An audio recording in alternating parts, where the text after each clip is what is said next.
我记得有一次在半岛酒店喝下午茶，远远看到一位当年做地产起家的老相识。几十年前，他在谈判桌上拍着桌子跟我争毫厘的利润，中气十足。那天他坐在轮椅上，被护工推着进来，因为中风，他的半边身体不能动弹，肠胃也出了大问题，连喝一口水都要顺着插在胃里的管子慢慢打进去。对他来说，用嘴品尝一口普通的茶水都已经成了奢望。我看着他，心里特别不是滋味。他的家族信托里可能有上百亿的资金，但他连自己吞咽的权利都失去了。我一直相信生意的本质是人与人之间的信任，失去一个客户，损失的是钱；失去一个人的信任，损失的是你的未来。而在健康上，失去对身体的控制，损失的是做人的全部尊严。我们穷尽半生去追求账面上的安全感，却忘了真正的破产往往是从你失去对身体的控制权开始的。好景时不要忘记坏日子，坏景时不要忘记好日子曾经来过。这是我做大半辈子生意的原则。其实经营生命也是一样的道理。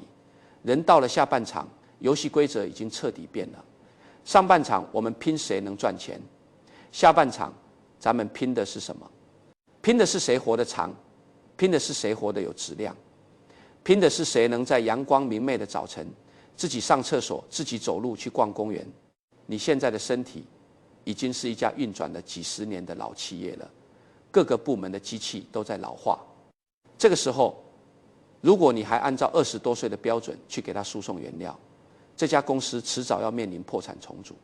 很多人不以为然，他们觉得我已经这么大年纪了，吃点喝点自己喜欢的有什么错？我要告诉你，有很多你们以为是好东西、大补的食物，其实正在像慢性毒药一样，一点一点掏空你们的身体，掏空你们辛苦大半辈子攒下的养老金。我很少在公开场合谈论这些，但今天我想褪去所有外人给的光环，作为一个和大家一样头发开始白了，精力不如从前，每天也会端着保温杯看看体检报告的同龄人，和所有的老伙计们掏心窝子的说几句真话。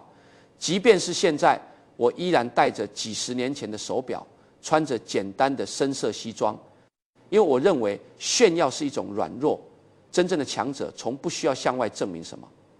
对于健康也是如此，不需要昂贵的补品来装点门面，我们需要的是最朴素的底层逻辑。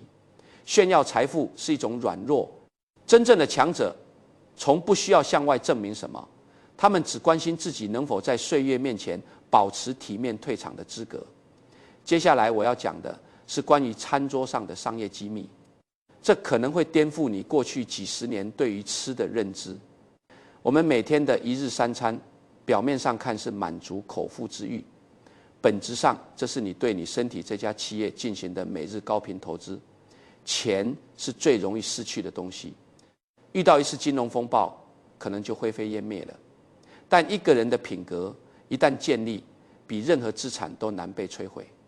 你的身体底质也是一样，一旦被彻底摧毁，比任何烂尾楼都难被重建。在我们中老年人的餐桌上，也有一张这样极具欺骗性的财务报表，那就是很多老伙计最爱熬、最爱喝的浓白骨头汤。在香港，在广东，甚至在台湾的很多家庭里，我们都有根深蒂固的煲汤文化。很多老伙计一过60岁，觉得身体虚了，腿脚不好了，第一反应是什么？是去街市买几根上好的大猪骨，加上各种名贵药材，在炉子上用文火熬，熬上几个小时，甚至大半天，直到那个汤变得像牛奶一样又白又浓。看着那碗白花花的浓汤端上桌，心里那个美啊，觉得这一碗里全是钙，全是天地精华，觉得喝下去骨头就硬朗了，腰腿就不疼了。最危险的投资不是买入了一只下跌的股票，而是把一笔致命的坏账当成核心资产供奉在账面上，这是一个天大的误区。我给大家讲一个真实的例子。我认识一个在香港做进出口贸易的老大哥，年轻的时候那也是在商界叱咤风云的人物，非常懂生活，也很讲究排场。他退休以后最大的爱好就是每天清晨去街市买最好的黑猪骨头，回家亲手煲汤。他觉得这才是最正宗的养生之道。他曾经端着汤碗跟我说：“李先生，我这汤熬的可是比外面大饭店里的还要白，每天喝2碗补钙健骨，比吃什么药都管用。”结果怎么样呢？才喝了不到2年。有一天夜里，他的大脚趾头突然肿得像个熟透的红萝卜，疼得他在床上直打滚，连下地走路都不行。送到医院一查，急性痛风发作。不仅如此，他的血脂指标高得吓人，血管壁上挂满了斑块。医生拿着化验单对他说：“再晚来一点，可能就是大面积心肌梗塞或者脑中风了。”为什么会这样？我们用科学的逻辑，用最通俗的常识来拆解一下这碗你们深信不疑的精华。你们看到的那个像牛奶一样白花花的汤，根本不是钙。不管你用多大的火，熬多长的时间，骨头里的钙是非常非常难溶于水的。你就是把骨头熬上3天3夜，那一锅汤里的钙含量也比不上1小杯普通的纯牛奶。那么那个让人垂涎欲滴的白色到底是什么？我告诉大家，那是骨髓里被高温熬出来的脂肪，是被乳化后的脂肪微粒。你以为你在喝大补的精华，其实你是在端着碗喝下一碗浓缩的猪油。你每天把这些浓缩油脂喝进肚子里，你的肝脏就要像一台生锈的机器一样，加班加点的去分解它。你的血液会因为这些多余的油脂变得像泥浆一样粘稠。这些脂肪微粒会悄悄贴在你的血管壁上，慢慢的一点一点的把你的血管通道堵死。更可怕的还不是脂肪，在长时间的熬煮过程中，肉类和骨头里的嘌呤会大量溶解在汤水里。嘌呤这个东西一旦进了你的身体，就会转化成尿酸。你们知道尿酸高了人有多痛苦吗？多余的尿酸排不出去，就会在你的关节里，在你的脚趾头、膝盖里形成结晶。那种结晶如果在显微镜下看，就像是一根根极其尖锐的玻璃碴子。你每走一步路，这些玻璃碴子就在你的软骨里，在你的肉里狠狠地扎，那就是痛风。痛起来真的是生不如死，连一阵微风吹过脚面都会觉得像刀割一样疼。时代变了，穷日子里的续命良药，往往是富日子里的催命毒药。不懂得随时代更新尝试，就是在慢性自杀。我们这代人总是带着过去的记忆在生活。几十年前，我们的父辈、祖辈为什么觉得骨头汤是大补？我们要看看那个时代的背景。那时候是物质极度匮乏的年代，人们肚子里没有半点油水，每天要干繁重的体力活。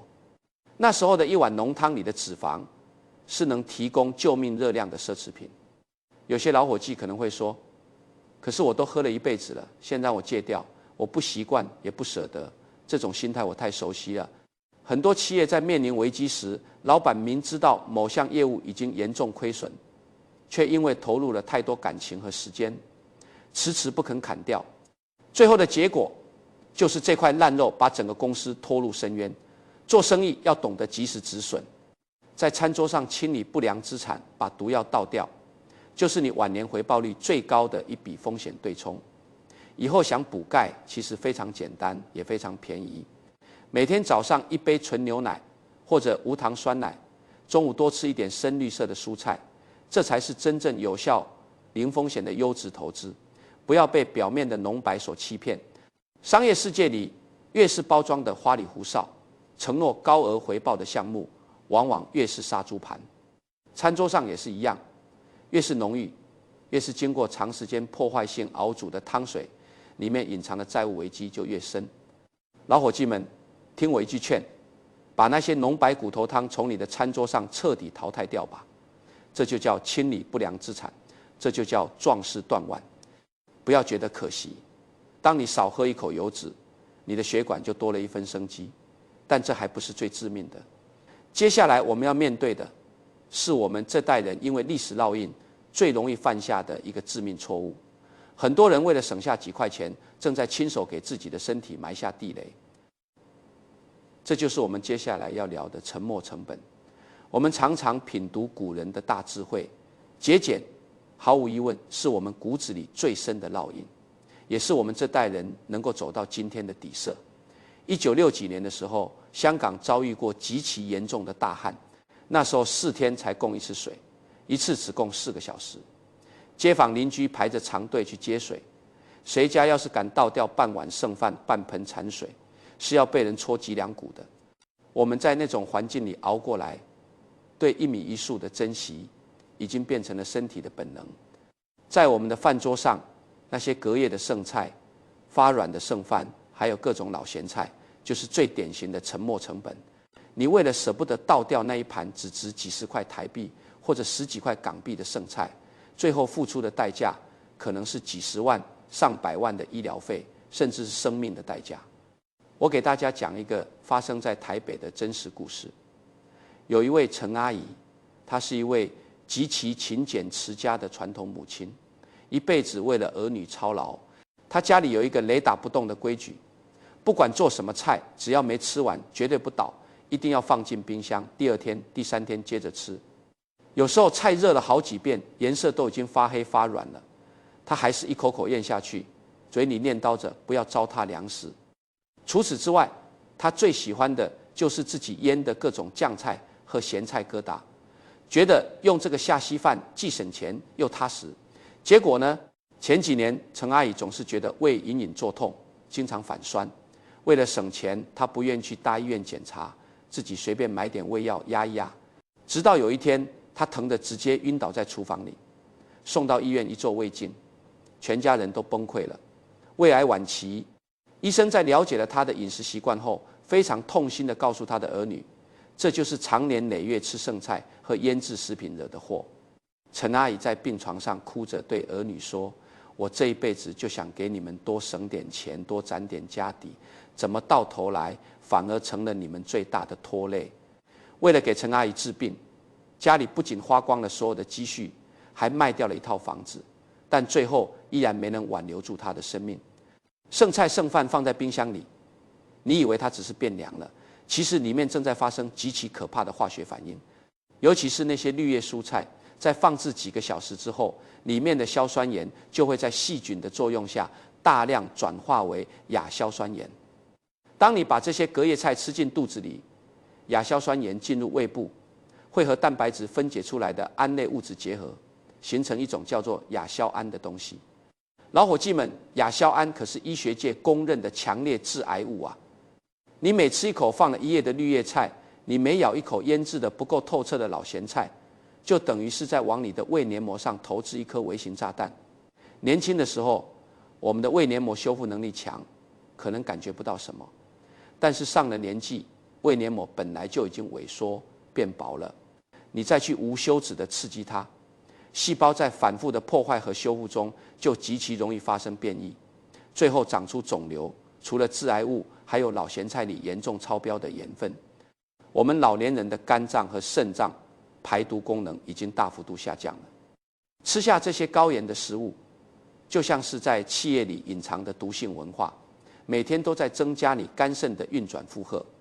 盐分进入血液，最直接的结果就是让你的血压像火箭一样往上飙升。高血压被称为无声的杀手，它会在不知不觉中把你的血管撑得失去弹性，变得像脆裂的玻璃管一样，随时可能在你的脑子里爆裂。你把它丢进垃圾桶，它只是垃圾，你为了心疼把它吃进肚子里，你的身体就成了一个高风险的毒药罐做生意。最讲究的是算清投入产出比。今天我在这里大声地呼吁大家改变观念吧。为了不给儿女添麻烦，为了保住我们辛苦一辈子攒下的那点积蓄，从今天开始做饭炒菜吃多少做多少，宁可少做一点，不够吃加个白水煮蛋，也千万不要做一大桌子吃不完。如果真的剩下了，尤其是绿叶蔬菜和海鲜，请你狠下心来直接倒掉，把它丢进垃圾桶。当你把那盘隔夜菜倒掉的时候，不要觉得心疼，你要在心里告诉自己，我不是在浪费，我是在为你未来的健康买单，是在做一项回报率最高的风险规避投资。把小钱扔掉，把大命保住，这才是一个有智慧、看得懂人生大局的老人该有的格局。在我们传统的饮食习惯里，人到了老年，牙口不好了，消化功能减弱了，很多人自然而然的就喜欢吃一些软烂的食物。早上起来一碗熬得黏糊糊的白粥，配点小菜；中午下碗阳春面，吃得胃里暖乎乎的。到了下午，再去街角的点心铺买几块沙琪玛、绿豆糕，或者是那种甜甜的发糕，觉得吃下去软绵绵的，不用费劲嚼，特别舒服。只顾及口腔短暂的舒适感，却让整个身体系统承担巨大的崩溃风险。在商业上，这叫短视的决策。朋友们，如果你也是这样的饮食习惯，请你现在立刻警惕起来，因为你正在不知不觉中摧毁你身体里最重要的物流通道。你的血管网，首先，你的胰腺天天这么超负荷运转，总有一天会彻底罢工。等到它再也分泌不出足够的胰岛素时，糖尿病就找上门了。一旦得了糖尿病，那可是一辈子的慢性折磨。眼睛可能会瞎，肾脏可能会衰竭，脚上如果有个小伤口，可能一辈子都无法愈合，甚至要面临截肢的悲剧。其次，也是最可怕的，这种高浓度的糖分在血管里游走，就像是带着腐蚀性的强酸一样，不断地破坏你的血管内皮。血管壁一旦受伤，血液里的脂肪和胆固醇就会趁机钻进去，形成斑块。斑块越来越大，血管就越来越窄，最后彻底堵死。如果堵在心脏，就是心梗；堵在脑子，就是脑梗。有一位在香港做投资的刘总，我们认识很多年了。他是个出了名的甜品控，每天去喝早茶，必定要点各种精致的糕点，到了晚上还要喝一碗糖水。他还总是自嘲说：“我牙口不好，吃不了硬东西，就喜欢吃软的、甜的。”我劝过他好几次，告诉他这种吃法是在拿命开玩笑，他都没当回事，觉得我危言耸听。结果前年冬天，他在家里上厕所的时候，突然栽倒在地，送到医院抢救，脑血管大面积梗塞。虽然最后命是保住了，但半边身子完全瘫痪，连话都说不清楚了。我去医院看他，看着他躺在病床上，我心里十分悲凉。他曾经在商场上指挥千军万马，一个决定能影响几亿的资金流向，现在却连自己拿勺子吃饭都做不到了。一碗软烂的甜汤，剥夺了他晚年所有的尊严。真正的危机从来不会大张旗鼓地敲门，他总是伪装成你最喜欢的样子，顺着你的软弱，一口一口把你吞噬。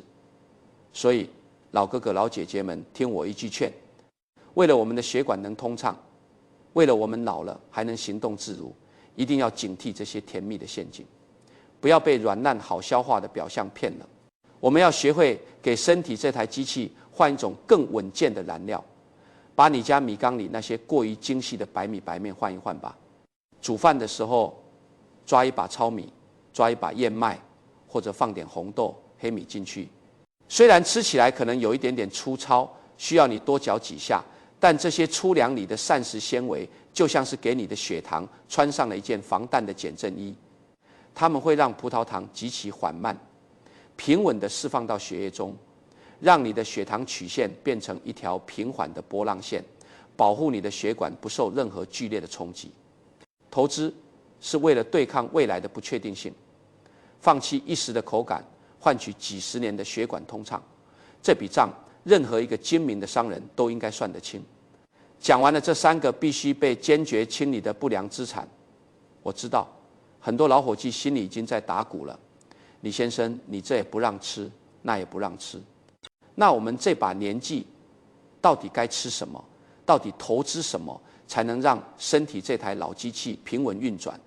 不知道从什么时候开始，在中老年人中间流行起一句话，叫千金难买老来瘦。很多老伙计觉得人老了瘦一点好，瘦了就不容易得三高，于是为了这句似是而非的话，一天到晚只吃素，白菜豆腐保平安，连肉都不敢碰一下。有些台湾的朋友甚至以自己常年吃斋、瘦骨嶙峋为荣，觉得这是一种修行。这世上最害人的，往往是那些披着常识外衣的谎言。千金难买老来瘦，就是其中最荒谬的一个。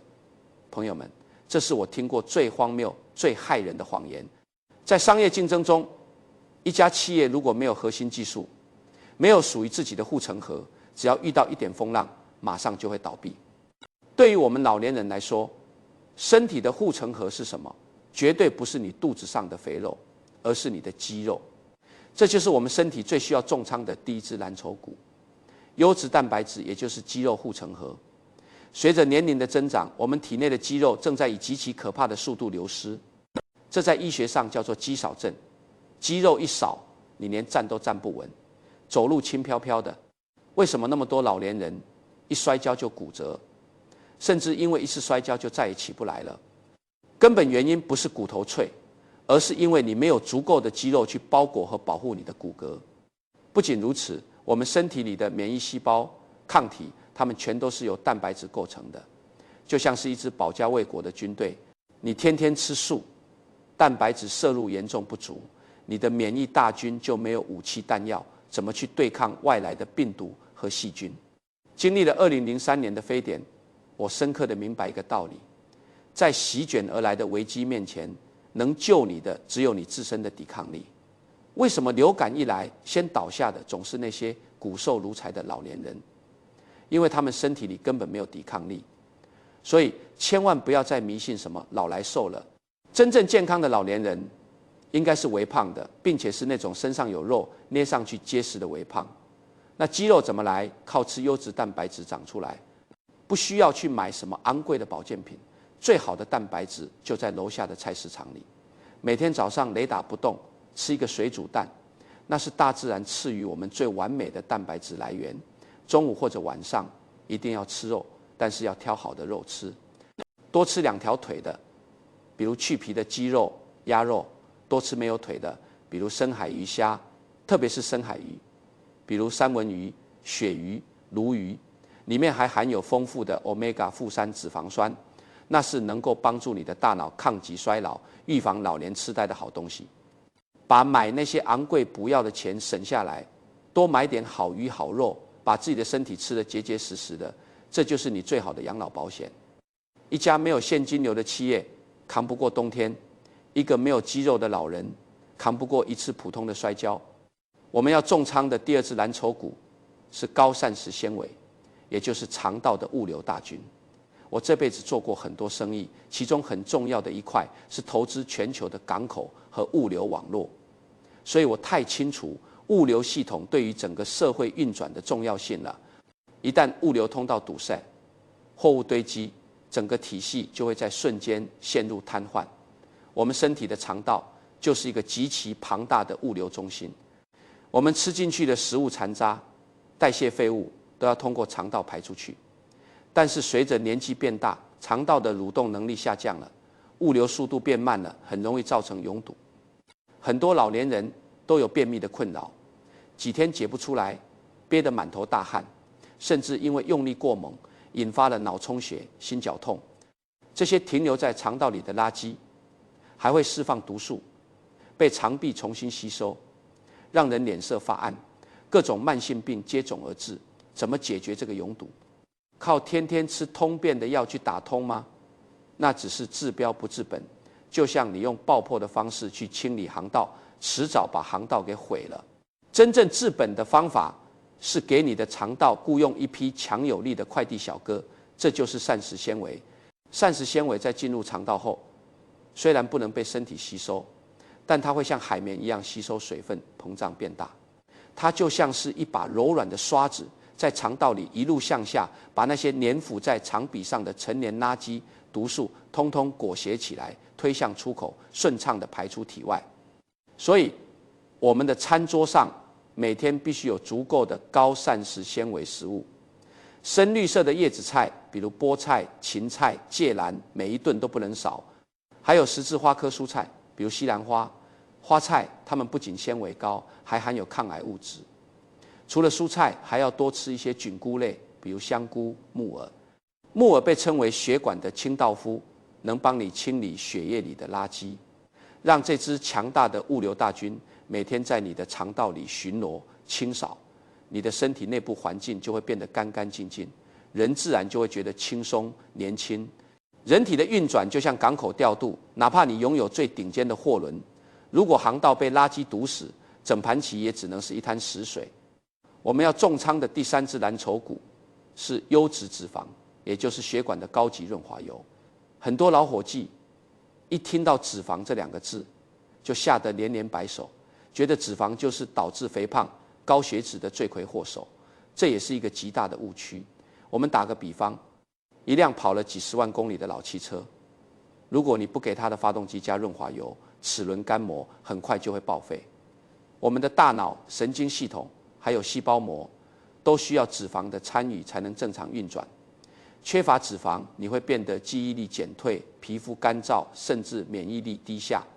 关键不在于吃不吃脂肪，而在于你吃的是什么脂肪。那些肥肉、黄油，甚至很多人爱吃的反式脂肪酸，比如奶茶里的植脂末、廉价糕点里的人造奶油，这些是坏脂肪，它们是堵塞血管的垃圾。我们要吃的是好脂肪，它们是血管的保护神。好脂肪在哪里？在坚果里，在优质的植物油里。我建议所有的中老年朋友，每天下午的加餐，不要再去吃那些甜腻的糕点了，换成一小把原味的坚果，比如核桃、杏仁、腰果。核桃长得就像我们的大脑，它里面富含的不饱和脂肪酸，真的是对我们的大脑非常好的一层滋养。